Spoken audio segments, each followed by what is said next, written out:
20th. There's an outline in the bulletin. Takes up most of the space. I want to just call to your attention on the back of the bulletin, on the prayer part of the bulletin, there is a reminder of our initiative, the first initiative for this year. We are called to nurture a culture of prayer and foster a lifestyle of holiness.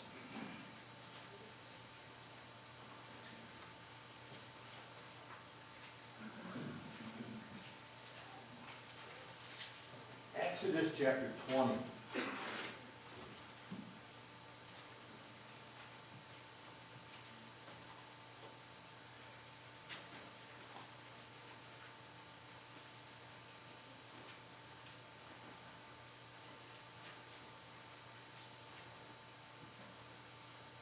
I think that the older I get, the more rest matters to me. Is that true for you? When I was a young kid, I was the guy in the family who went to bed last, or at least fell asleep last, and woke up first. I didn't need much sleep. And even in my 30s, I sometimes functioned on 4.5, 5 hours of sleep every day. Just run. Well, that's just not true anymore. And I think God has a purpose, kind of a divine purpose in all of that. Rest does matter. It just does. Exodus chapter 20, verses 8 through 11 are our text this morning. Remember the Sabbath day to keep it holy. 6 days you shall labor and do all your work. But the seventh day is a Sabbath to the Lord your God. On it you shall not do any work. You, or your son, or your daughter, your male servant, or your female servant, or your livestock, or the sojourner who is within your gates. For in 6 days the Lord made heaven and earth, the sea and all that is in them, and rested on the seventh day. Therefore the Lord blessed the Sabbath day and made it holy. Rest turns out to be a theme in the Word of God. It's not the primary theme, but it's a theme. It actually starts in Genesis chapter 2, verses 2 and 3. And it concludes in Revelation chapter 21, verses 24 and 25. As we strive for true rest, we sometimes fantasize about what that really means. We think it's a place. For some on a beach, for others on a mountaintop, whatever. We think it's a place. We think it's a relationship, a situation, a role in life, and all the while God's Word tells us that it's none of those things. True rest is a person. A person. It's as simple and it's as hard as all of that. Let's chit-chat about this for a few minutes. The Hebrew term translated Sabbath is from the verb sabbat. And it means rest. It was first used in Genesis chapter 2, verses 2 and 3. And on the seventh day, God finished his work that he had done, and he rested on the seventh day from all his work that he had done. So God blessed the seventh day and made it holy, because on it God rested from all his work that he had done in creation. So resting is something that God does, that God did. The word occurs over 100 times in the Old Testament, and with its related verb calls for a ceasing, a complete desisting of all activities that you normally do the other 6 weeks, the other 6 days of the week. A related term, Sabbaton, occurs 11 times. It was always connected with the Day of Atonement, the sabbatical year, and the Jubilee that Israel had in their Old Testament routines that functioned like every 50 years. There was this repetitive routine that happened in their lives. Together they speak of sacred time. So think about Sabbath not as, oh, I'm so tired, I need to take a nap, more as sacred time. Think of Sabbath that way in this particular context. They are festivals. There are festivals and celebrations that became an integral part of Israel's national calendar. Thus the opening word, remember, to keep the Sabbath, referring back to the first Sabbath that God had instituted in the creation of the world, should set our minds on why this is important.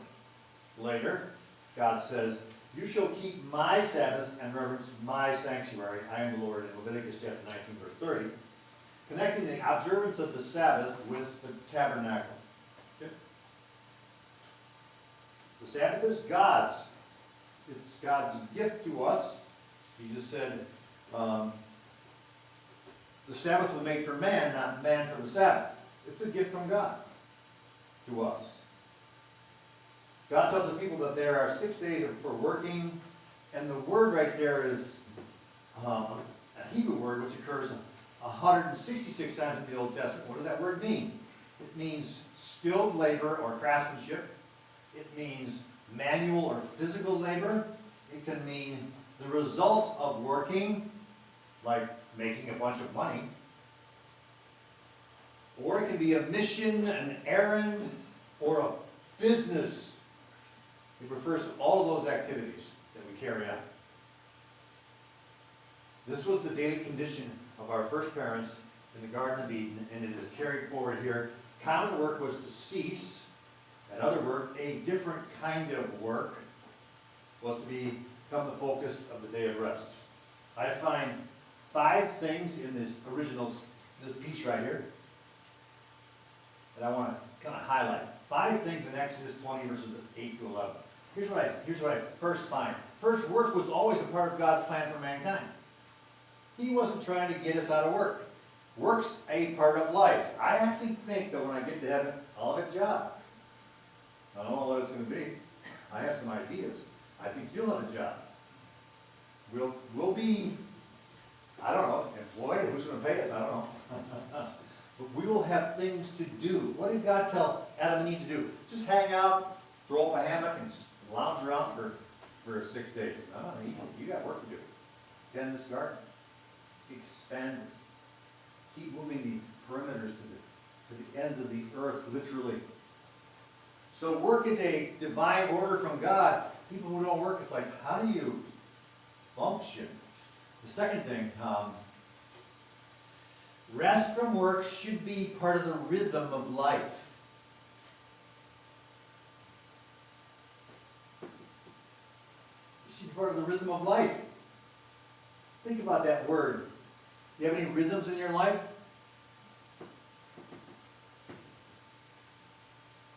Rest should be one of them. If you just drive yourself constantly, you kill the rhythm that God put inside of our bodies. I mean, it's part of life. That's what he's saying in this commandment right here. The third one, the 7th day is for everyone and everything in your household. It says, he lists 7 things in that list right there. You and I assume your spouse is part of that list. You being you and your spouse, your sons and your daughters, and your manservants and your maidservants, and the animals, and all the people in your house, including people who just drop by for a brief visit. Sojourners, he calls them. They deserve to have a day of rest. Don't be working those people to death. There's one quote. Every human being, irrespective of social class, has the unalienable right to a day of complete rest every 7 days, writes one commentator. Okay. Make sure they get it. The 4th thing I see in there, resting from labor is celebrating creation and redemption.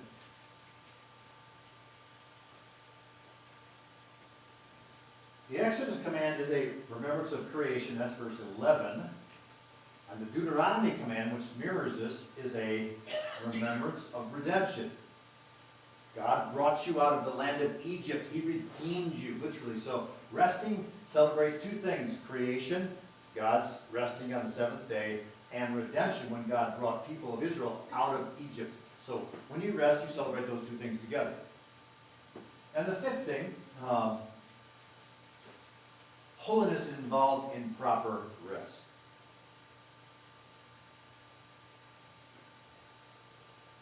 God used the same word in Genesis 2, verse 3. So God blessed the 7th day and made it holy, separated, different, uniquely set apart for God's purposes.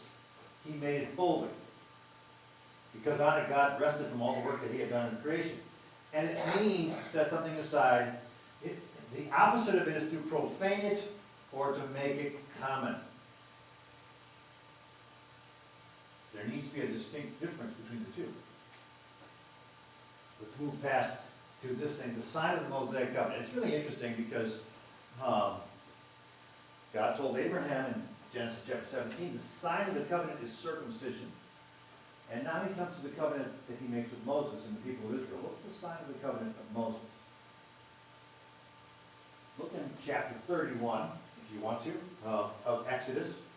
I'll read the text to you. Verse 13 says, "You are to speak to the people of Israel and say, above all, you shall keep my Sabbaths, for this is a sign between me and you throughout your generation, that you may know that I, the Lord, sanctify you. I set you apart.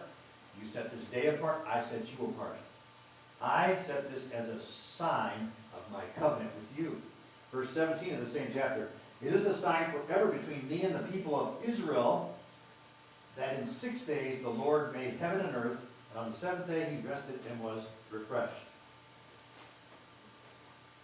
It's interesting, don't miss the word Israel in there. God made this sign with Israel. We'll come back to that. Obedience to this commandment is a specific public statement that God's people were keeping the covenant that God made with them at Sinai. The Mosaic covenant was made with the Israelites, perhaps exclusively. Some folks in our culture will disagree with that whole concept, but I think it's made exclusively with the Jews. No one else was present. This opens the door to an important question. How much of this applies to non-Jews? We're going to get to that. Let me give you at least 3 things. On its face, the Fourth Commandment has several qualities that speak to that question. First of all, it begins with the word remember, indicating that this Sabbath idea was already in place and that Israel was not to dismiss it. Where did that idea start? The Israelites wouldn't have thought of that idea all the way back to the creation. We're talking about 1,500 years before that. A long time. And did Abraham celebrate the Sabbath? Did Isaac? Did Jacob? Did Joseph? No, it was actually instituted in Exodus chapter 16. Look there. Back up to chapter 16 just for a moment. And look at verse 22. On the 6th day they gathered twice as much bread, 2 omers each, and when all the leaders of the congregation came and told Moses, he said to them, "This is what the Lord has commanded. Tomorrow is a day of solemn rest, a holy Sabbath to the Lord. Bake what you will bake, and boil what you will boil, and all that is left over lay aside to be kept till the morning." That's the first time in Israel's life when they got this idea. So the last day of the week is going to be unique. Up to the first 6 days, everything's normal. We have to collect twice as much manna, and it will carry over to the next day. The other 6 days, if we collected twice as much manna, it would spoil overnight. But on the 6th night, leading into the 7th day, it was perfectly fine. God was saying, this is a holy Sabbath to me. So this is what I think he's actually referencing back to in their minds. God says, that came all the way back from the creation, but you guys weren't there. Just remember what I told you in chapter 16 of this particular event when he was coming into the wilderness. The second thing that makes me think this is just Israel, there are no parallel practices in the ancient Near East. This stipulation was distinctly Jewish and would have immediately caused 2 reactions amongst the Hebrews. First of all, it applied across the board to everybody inside of their house. And secondly, it would have distinctly set them apart from all the other nations around them. So those 2 things said, this is between God and us. A third reason, this law from God did not first stipulate rest. Rather, it stipulated a cessation of work, an interruption to their daily routine. They had to stop what they did for 6 days and do something different. They did not stop working, by the way.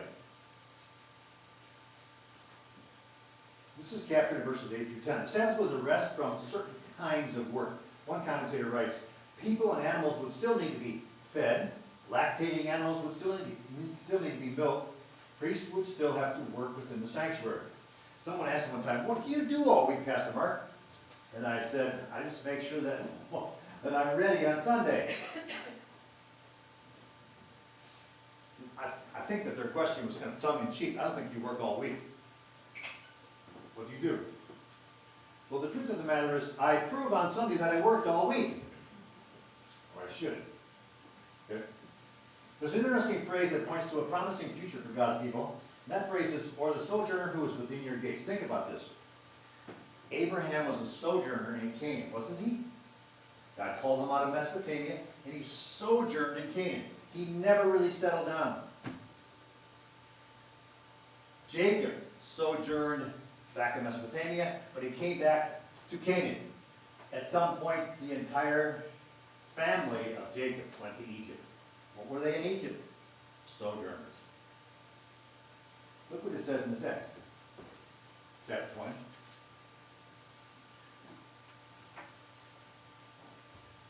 At the end of verse 10, or your female servant, or your livestock, or the sojourner who is within your gates. The day is coming, God says in this particular commandment, you will no longer be sojourners. You will have a fixed place where you live, and people will sojourn in your house. It's an interesting tidbit that kind of adds to the story. Abraham and his family were always sojourners until this particular promise in the Fourth Commandment. Verse 11, look at verse 11 just for a moment. For in 6 days the Lord made heaven and earth, the sea and all that is in them, and blessed the seventh day. Therefore the Lord blessed the Sabbath day and made it holy. Verse 11 casts a theological shadow over this command. Israel followed God on his actions on the seventh day of your normal week of work. Why do we stop is the point of this statement. Why do we stop? And here's something really interesting that I think you need to see, the sign of the covenant. Loving God is not about having a lazy day every week. Loving God is making the pursuit of holiness a common practice.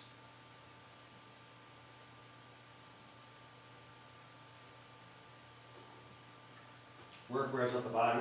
Proper rest certainly revitalizes the body, but it is more importantly, restores the spirit and should redirect our hearts and minds to the things of God.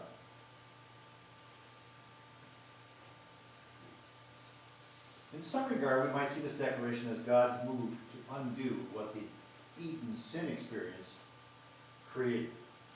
God is calling for 1 day in 7 for the pursuit of holiness, a day when God is before our thinking and in our living. Let me just stop here for a moment and talk about the idea of holiness. From Exodus chapter 19 to Numbers chapter 10, it's interesting, the focus turns from the rescue of God's people to the importance of holiness in their lives. It's appropriate that this is our initiative for this month. Holy living. The Ten Commandments gives us structure for what that means to God, what it should mean to us. Not until the tabernacle is constructed and God steps in is the immediate scene complete. Sabbath observance is about making holiness essential. When I was a kid growing up, my parents took this literally. And so they had specific things we could do on Sunday afternoon, and lots of other things we could not do. All the things that they chose to do were always things that affected me between my two ears. They had no impact whatsoever on my sorry back. It always affected my heart, spoke to my mind.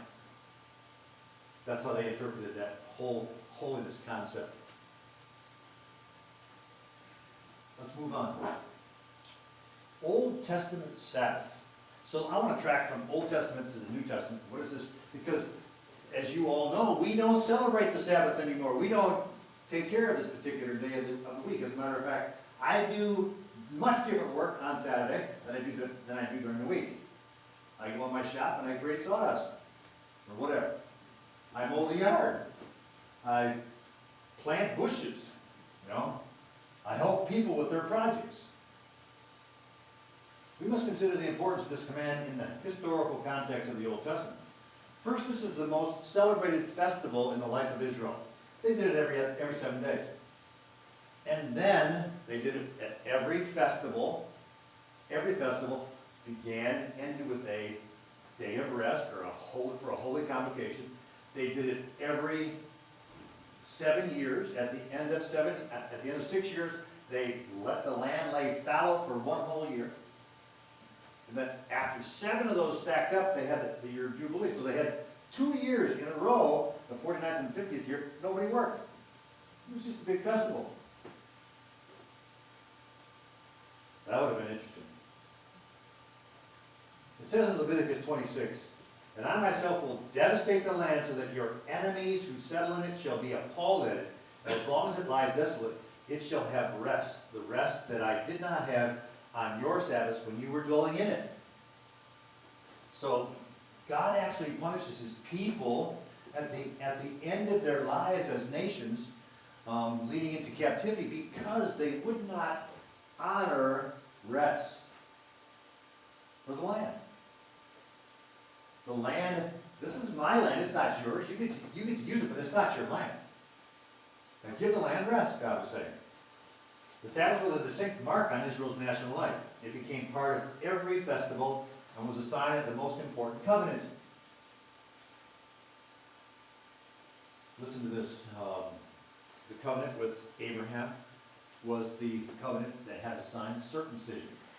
The Mosaic covenant was, the sign for it was the Sabbath. Now the Jews were pretty circumspect about making sure that everyone was circumcised. But they were completely all over the map about Sabbaths. They just did not keep the Sabbath. Oh, another day to make more money and do whatever. But those two things demonstrated that Yahweh was their God and they were Yahweh's people.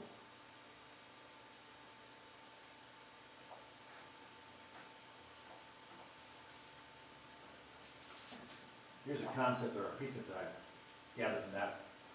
In the same way that God rested after the creation of the universe, so man, his highest creation, was called by God to rest on the Sabbath day after God's creation of the nation of Israel at Sinai. It's as if God created first the world, rested, then the nation of Israel, and told them rest.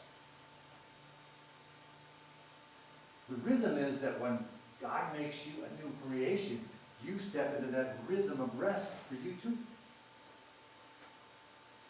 And that takes us into the New Testament. New Testament.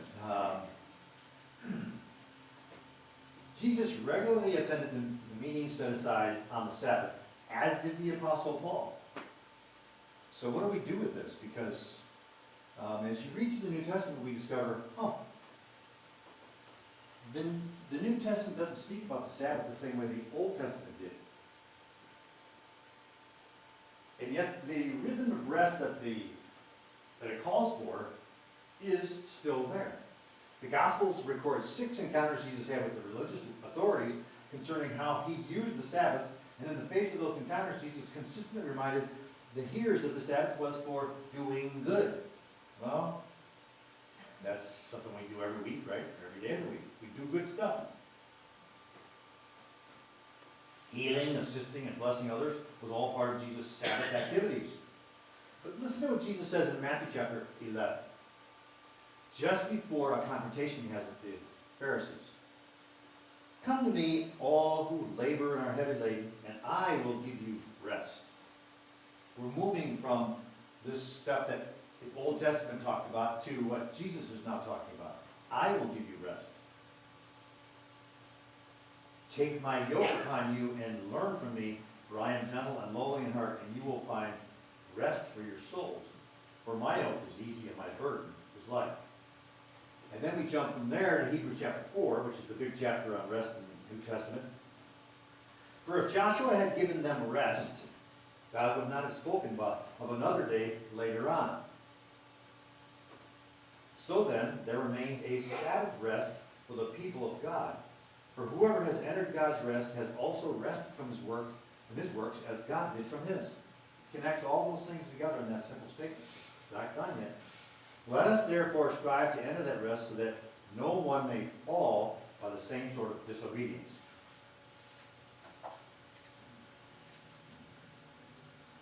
Jesus' ministry brought true rest, and those two texts point to it. Let's move on. New Testament Sabbath practices. This is a little different. New Testament believers met on the last day of the week.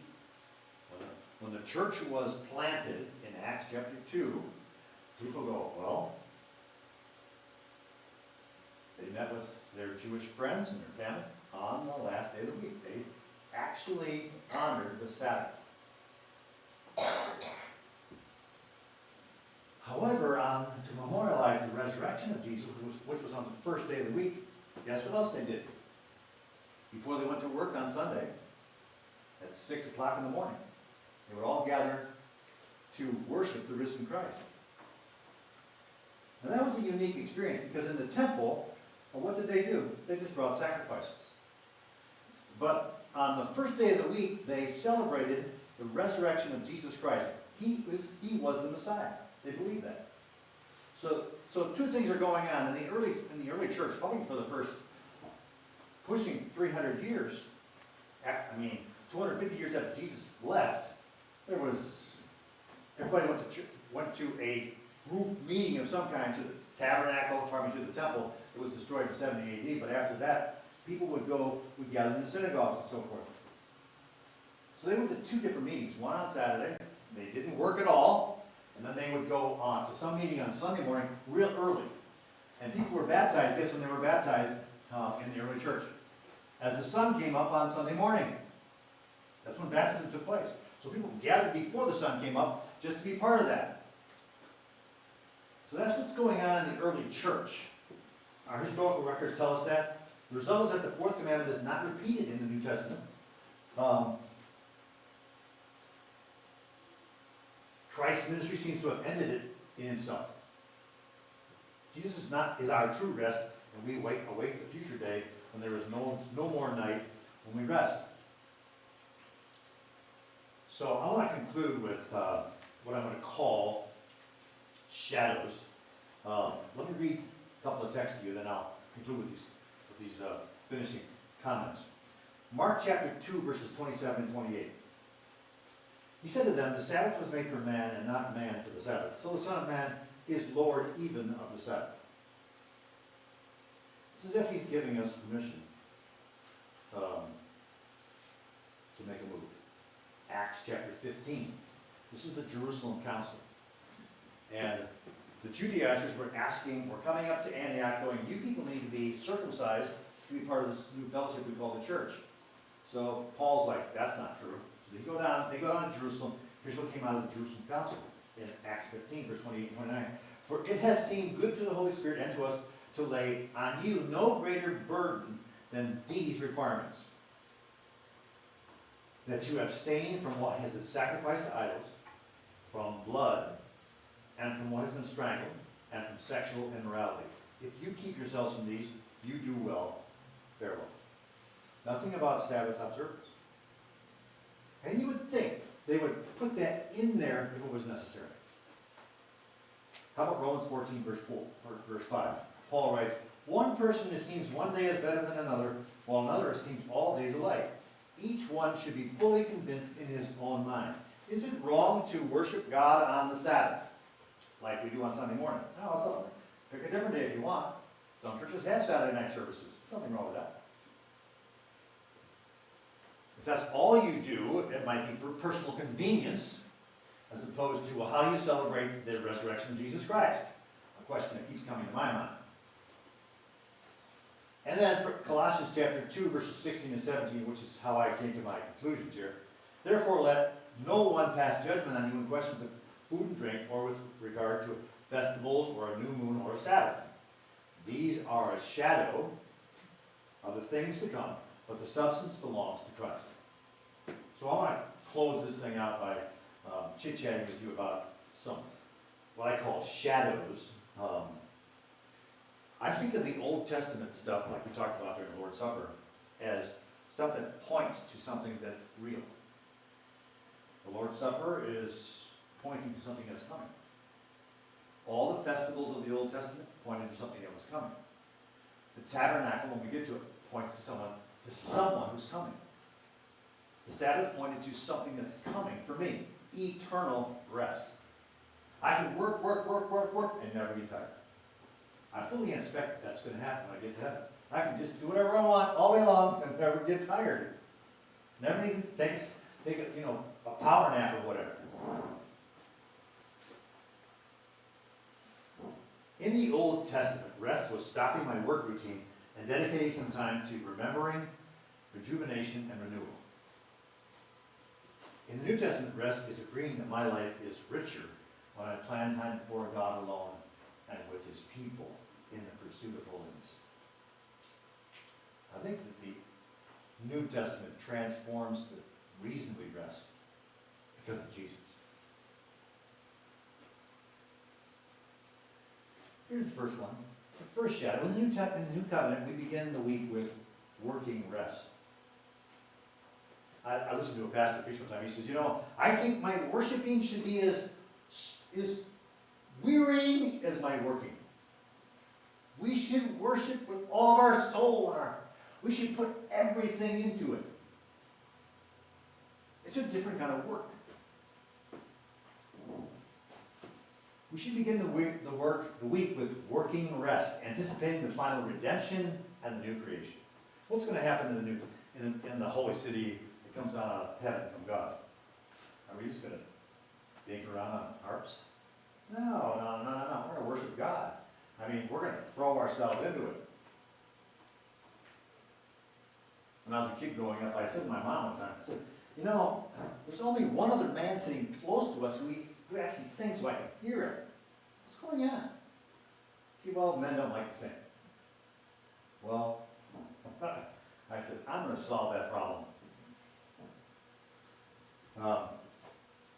I think it's important that we put ourselves into worship because it's a different kind of labor. I think we should throw ourselves into getting prepared to worship God. It's a different kind of labor. Setting aside time to prepare for what's coming. Isn't that what the Lord's Supper is? Setting aside time to prepare for what's coming. A different kind of work in our daily routines.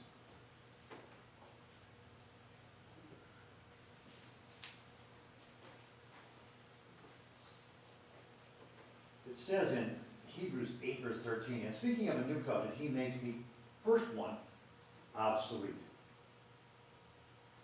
And what is becoming obsolete and growing old is ready to vanish away. Day will come when the routines of the rest day become the routines of every day.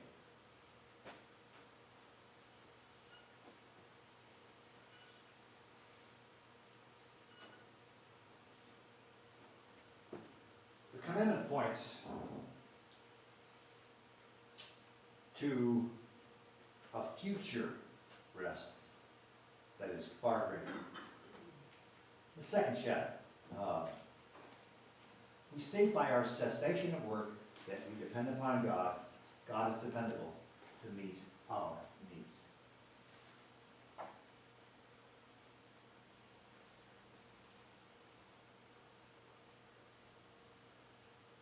Think about that for a minute. I heard one of my parents say, we can't get it done in 6 days. It's just going to be on God. Just leave it to Him. We sometimes get pretty anxious about our deadlines, and we overlap them into God's time. You're saying, you know what? When you celebrate a period of rest, when you take Sabbath consistently, faithfully, you tell God, I completely depend upon you to meet my needs in my life. I don't need to work 6 days a week, 7 days a week. I depend upon you.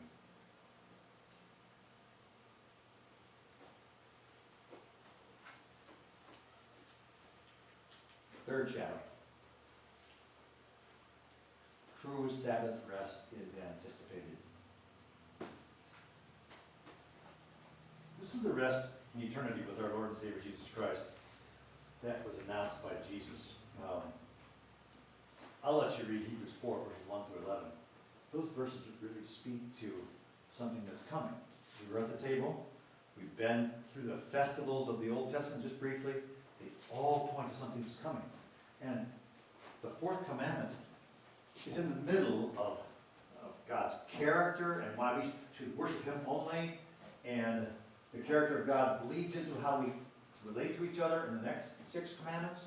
The fourth one says, do not miss this. The importance of rest. Making God and pursuing holiness is essential to a proper walk with Jesus. Under the Old Covenant, God's people celebrated God's creation and redemption from Egypt. Under the New Covenant, God's people, the church celebrated God's creation and redemption from the bondage of sin at the cross. Jesus changed the reason for the celebration, and His resurrection is now the day we celebrate. That's how I get from the Old Testament to the New Testament, from Saturday observance to Sunday celebration. The theme of rest was introduced in Genesis chapter 2, and Adam and Eve seriously damaged that. God said, I'm not done with this project at all. It says the ark rested on Ararat, because when we rest in God, we find where we belong. So rest is critical. But not until we get to Exodus 16 and then Exodus 20 is God memorializes in our lives for God's people. Each of these celebrations, from the weekly Sabbath to the annual festivals to the sabbatical years of field rest to the year of Jubilee, each pointed to a future rest. One last one I'll put in here. Believers will one day be free from the bondages, and that makes rest so essential to this life. Setting one day a week apart to rejoice that the weight of sin will eventually be removed, and the joy of serving and laboring for the Master will return for God's people. It's a blessing to look forward to for all who are His. I read those verses during the Lord's Supper. Let me close with them. The Lord spoke to Moses, saying, speak to the people of Israel and say to them, these are the appointed feasts, the divine appointments of the Lord that you shall proclaim as holy convocations, as particular rehearsals, required participation. Rehearsals. They are my appointed feasts. Let's pray again. Father, thank you for illustrating for us the importance of rest and the pursuit of holiness in our lives. I pray that we will make worshiping with the people of God a priority in our lives. We will always come prepared, and we will work at it with everything inside of us. Speak those words to me, speak them to each one of our hearts. And if something needs to be changed, I pray that we'll change it. And we'll make the worship of God and the celebration of the resurrection of Jesus Christ all pointing to what's coming essential to our